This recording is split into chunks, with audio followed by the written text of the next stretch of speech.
Welcome to our channel. ఈరోజు మనం ఈ వీడియోలో డిఎస్సికి ఇంపార్టెంట్ అయిన పర్స్పెక్టివ్స్ ఇన్ ఎడ్యుకేషన్లో భాగంగా విద్య భారతదేశ చరిత్ర అనే అంశానికి సంబంధించి జైన విద్యా విధానం గురించి తెలుసుకుందాం. మనం ఇంతకు ముందు క్లాస్లో బౌద్ధ విద్యా విధానం గురించి తెలుసుకున్నాం. ఈ బౌద్ధ మతం లాంటిదే జైన మతం కూడా. అయితే ఈ జైన మతం అనేది క్రీస్తుపూర్వం 7వ శతాబ్దంలో ఆవిర్భవించిందని మనం చెప్పవచ్చు. క్రీస్తుపూర్వం 7వ శతాబ్దంలో ఆవిర్భవించిందని చెప్పవచ్చు. అయితే దీన్ని స్థాపించింది ఎవరు అంటే వృషభనాథుడు. జైన మతాన్ని ఎవరు స్థాపించారు అంటే వృషభనాథుడు స్థాపించారు. మరి ఈ జైన మతాన్ని స్థాపించింది అయితే వృషభనాథుడు. కానీ ఈ జైన మతాన్ని ప్రాచుర్యంలోకి తెచ్చిన వారైతే 24వ తీర్థంకరుడైన వర్ధమాన మహావీరుడు.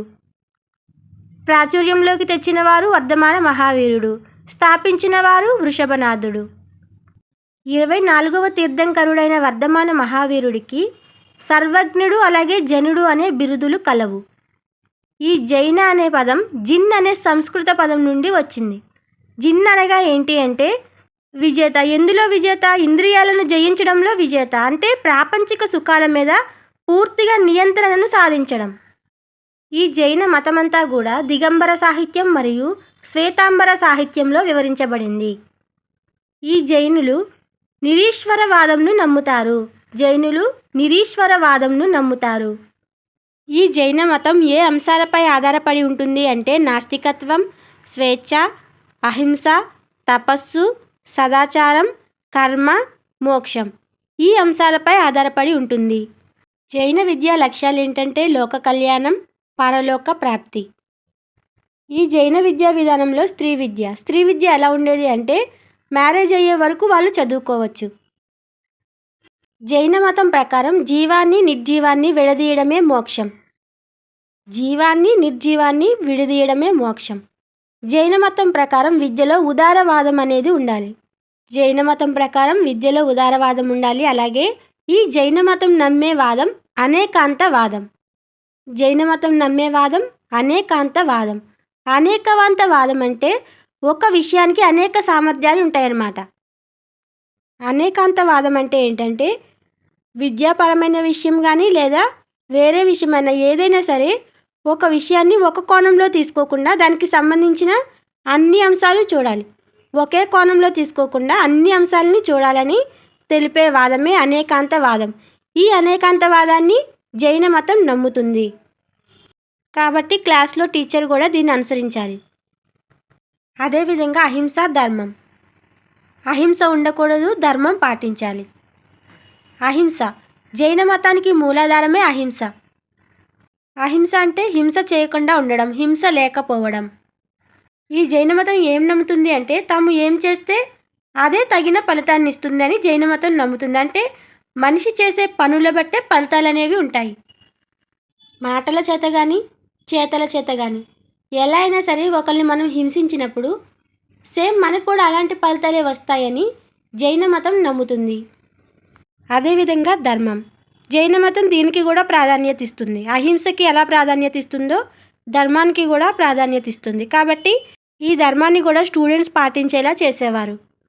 జైన విద్యా లక్ష్యాలు తెలుసుకున్నాం. లోక కళ్యాణం, పరలోక ప్రాప్తి అని. అయితే వేద విద్యకు వేదాలు ప్రమాణాలైతే జైన విద్యకు త్రిరత్నాలు ప్రమాణాలు.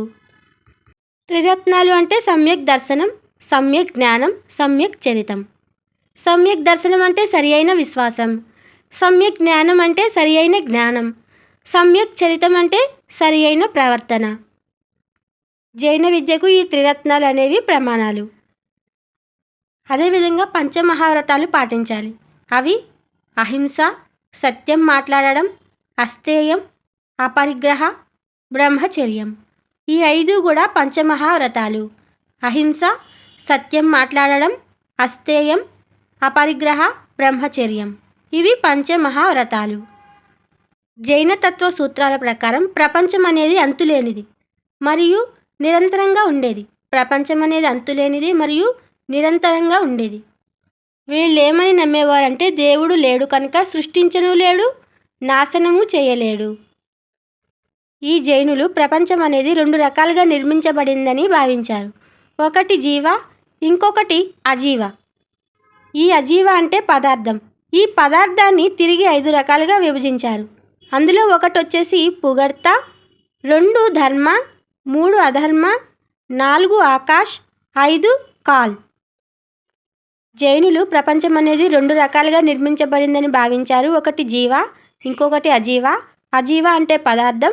ఈ పదార్థంలో తిరిగి 5 రకాలు ఉంటాయని తెలియజేశారు. ఈ జైన విద్యా విధానంలో బోధనా భాషలు ఏమున్నాయి అంటే ప్రాకృతం, పాలి. ఈ జైన విద్యా విధానంలో విద్యార్థికి విద్య అనేది 5 సంవత్సరాలకి ప్రారంభమయ్యేది. విద్యార్థి భిక్షాటనం చేసుకుంటూ, అలాగే ఆశ్రమాన్ని శుభ్రం చేసుకుంటూ, అలాగే తానే ఆహారం తయారు చేసుకోవాలి.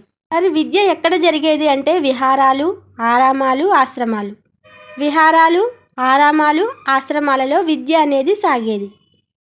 బౌద్ధ విద్యలాగే ఇక్కడ కూడా ఉపాధ్యాయుడిగా ఉండాలి అంటే ముందు 10 సంవత్సరాలు సన్యాసిగా ఉండాలి. అదేవిధంగా వాళ్ళకి జ్ఞానం అనేది ఉండాలి. మనం బౌద్ధ విద్య గురించి తెలుసుకున్నప్పుడు ఉపాధ్యాయుడిగా ఉండాలి అంటే 10 సంవత్సరాలు సన్యాసిగా ఉండాలి. అలాగే వాళ్ళకి జ్ఞానం అనేది ఉండాలని మనం తెలుసుకున్నాం. అలాగే ఆచార్యుడిగా ఉండాలి అంటే అక్కడ టీచింగ్ ఎక్స్పీరియన్స్ అనేది ఉండాలి.